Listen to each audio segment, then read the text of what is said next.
Okay. Good morning, everyone, and greetings from Rome.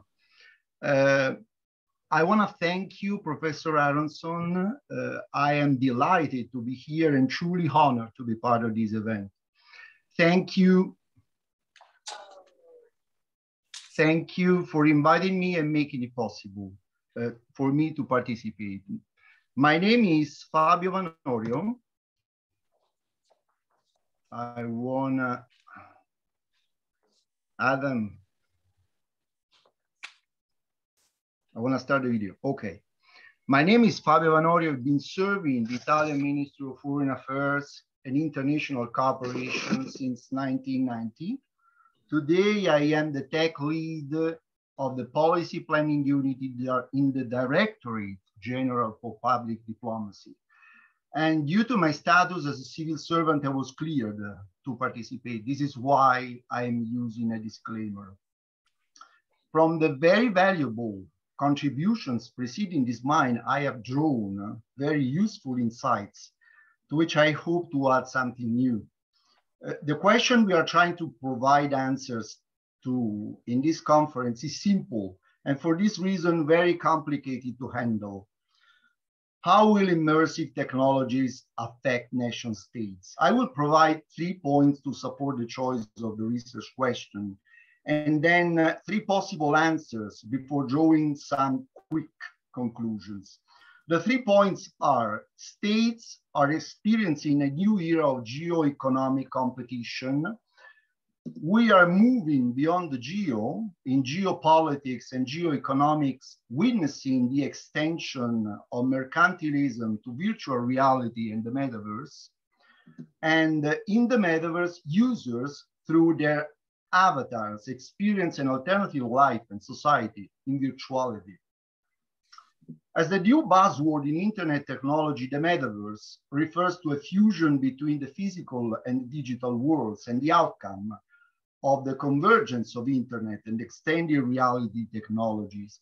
And governments look at the metaverse, at these synthetic universes, with attention regarding the strategic impact on state competition and the potential risk for the domestic, political, military, economic, financial, or social spheres. Among the various preoccupations that characterize the state's posture when confronted with the metaverse, I have chosen 2 that seem very sensitive to me. A concern in terms of cybersecurity. The origin of virtual worlds research lie in the so-called ubiquitous computing embedded under the concept of the Internet of Things. IoT refers to networks of computing devices such as sensors, software, network infrastructure embedded in physical objects to enable connectivity. Understanding the IoT metaverse fusions requires an analysis of the intersection between these 2 worlds, and digital twins represent this area. Digital twins simulates the design and manufacture of a product and how that product will behave during its lifetime. As such, digital twins' lives have been entangled with augmented reality and virtual reality. Virtual environments use data from digital twins of physical things like machines or buildings. Hacking actions against digital worlds can extract information then also about physical structures and systems. Since virtual worlds permanently store information online, the damage caused by hacking action would be significant, severely diminishing the metaverse value. A second concern is about metaverse as a new future war domain. The new virtual world competition radically changes international politics and security. I would like to start also the video. Yeah. Requiring a paradigm shift in cooperation and conflict, particularly in the military. The military doctrine defining cyberspace's domain is still insufficient, though to understand how much, especially in what terms, the metaverse can constitute a new battlefield. But military decision can be efficiently based on metaverse simulations. The metaverse can better visualize the operations in an integrated space in military training, even though it is really challenging to think about replacing situational awareness and spontaneous decision-making based on direct knowledge of critical situations. Then the useful of the metaverse, why the presentation is blocked. I'm sorry. I don't know what happened.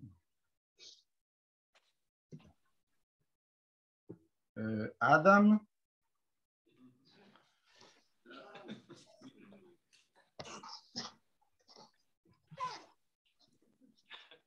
Professor Aronson, the presentation is blocked.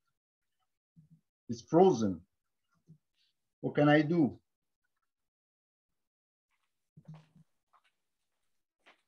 Can you hear me? Yes, Fabio, I would suggest that you stop sharing your screen and then restart and see if it will begin again. Okay. Let's try. Sorry about it. Right now,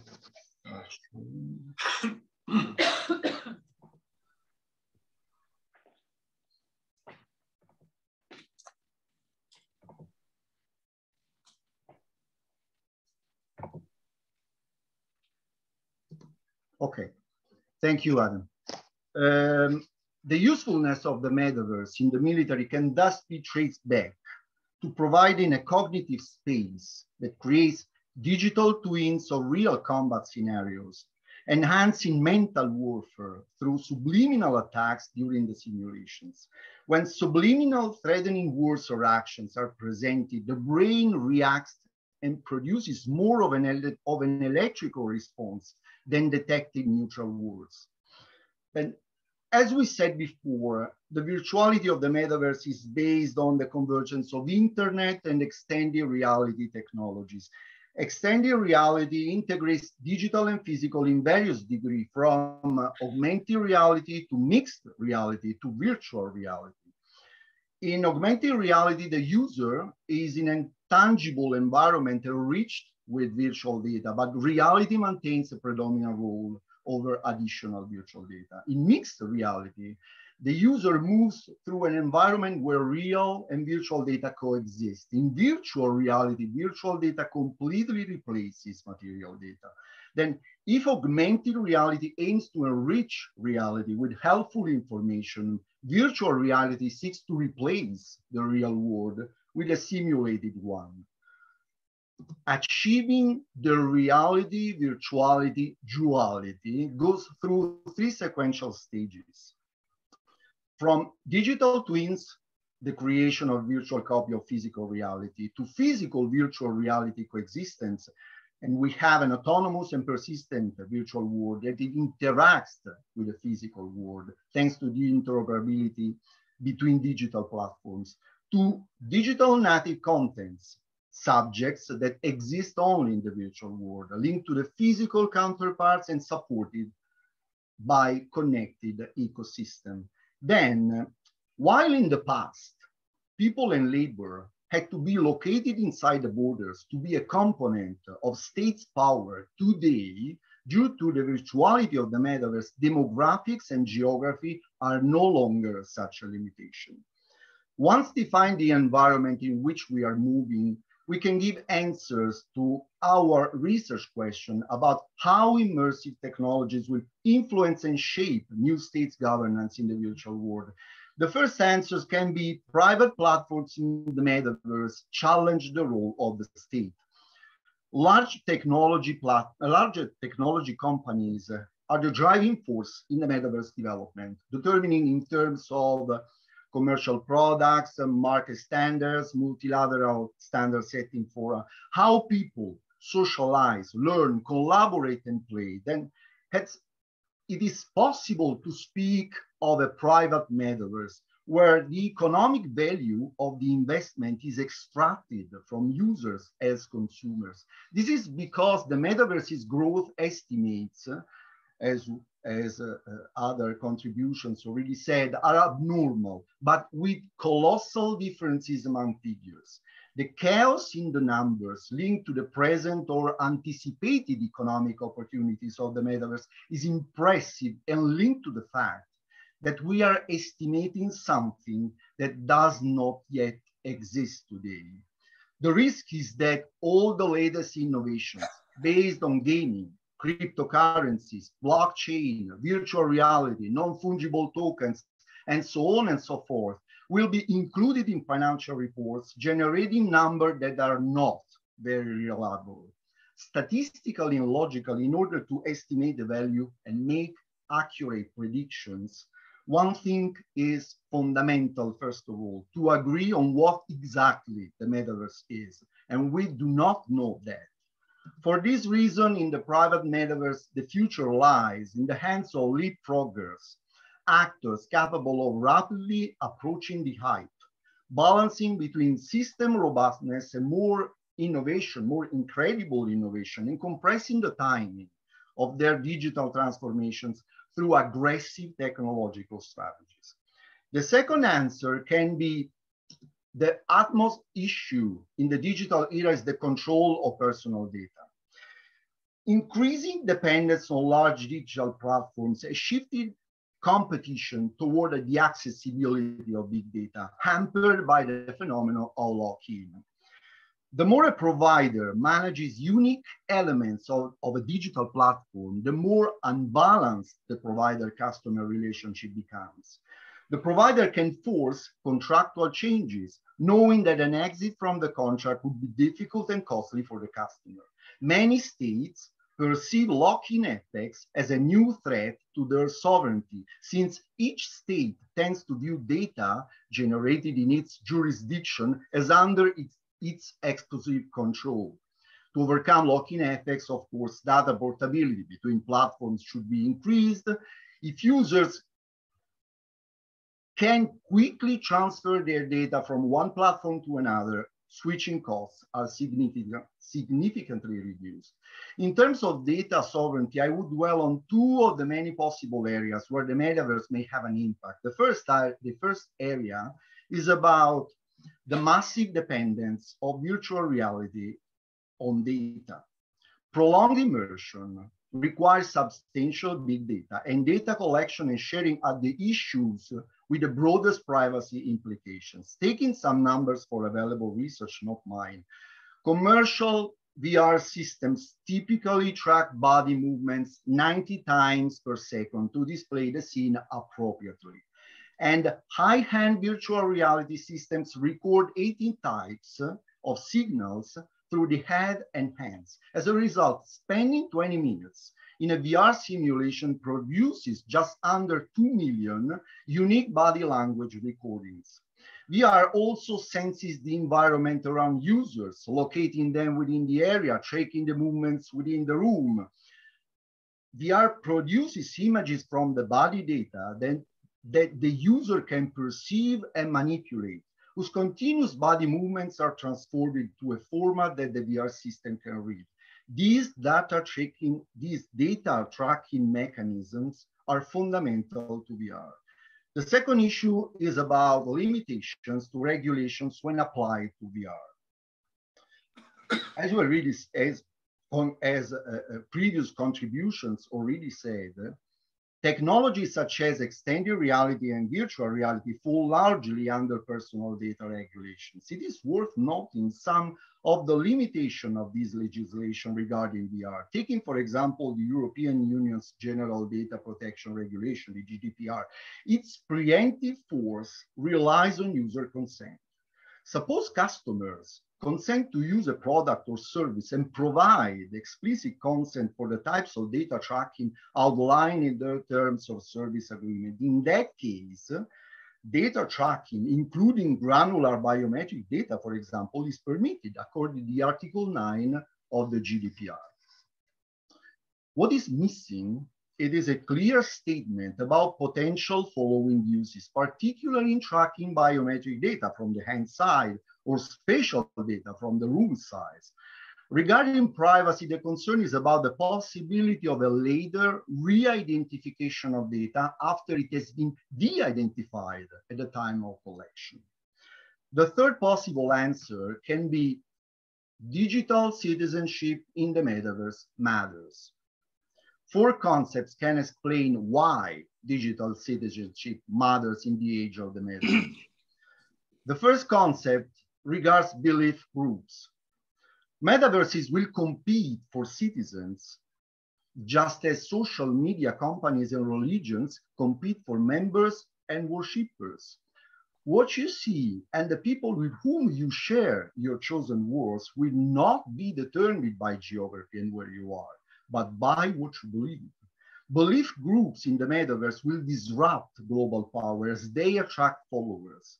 As with social media and religion, there will be network effects whereby more participants will improve the value of a good or service. The second concept involves the Internet of Bodies.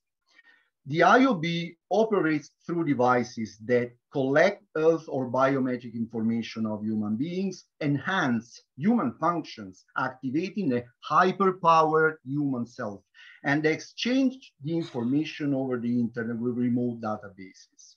The IOB gathers our feelings, emotions, intent from nonverbal and communicative actions, primarily through sensors and controllers. The more significant the physical interaction between IOB devices and the human body will be, the more accurate the virtual representation of human beings in the metaverse. The third concept considers human digital twins.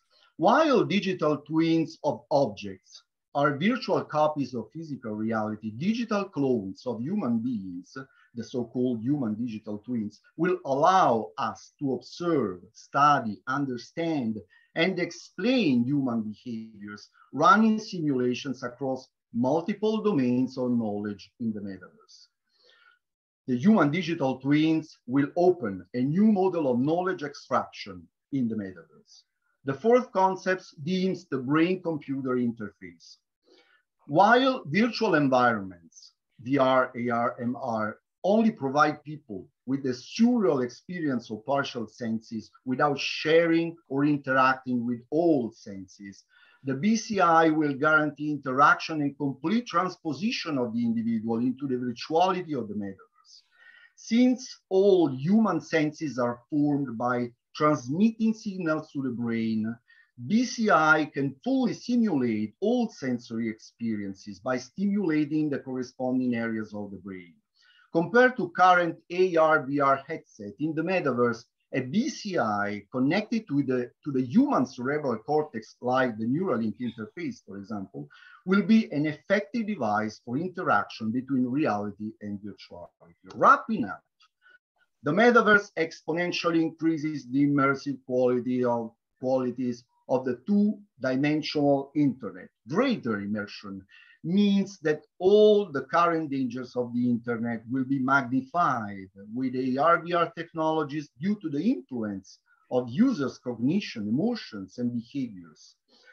The existence of substantial data warehouses full of collective data from our micro expressions and movement patterns, including eye tracking, facial recognition, touch, gait, position, and clustered in invisible ways through camera systems, sensors down in our homes and workplaces, wearable devices, bring to questions about how and how much our digital self is owned or rented by others.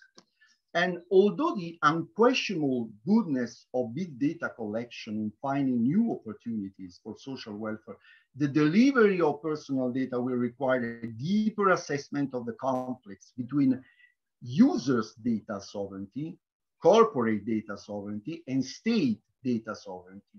There arises the need for informed multilateral regulation that is proactive, based on knowledge and courage, and not passive, limited by fear or ignorance, in introducing incentives for technological progress. Because the metaverse's global consequences, issues, and challenges will underpin the international politics of the new digital world order, the international community should engage in exploratory and constructive cooperation and communication to guide the development of the metaverse in a healthy and orderly direction.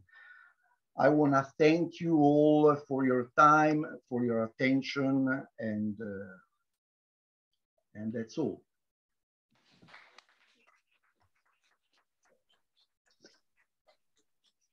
Thank you, Fabio.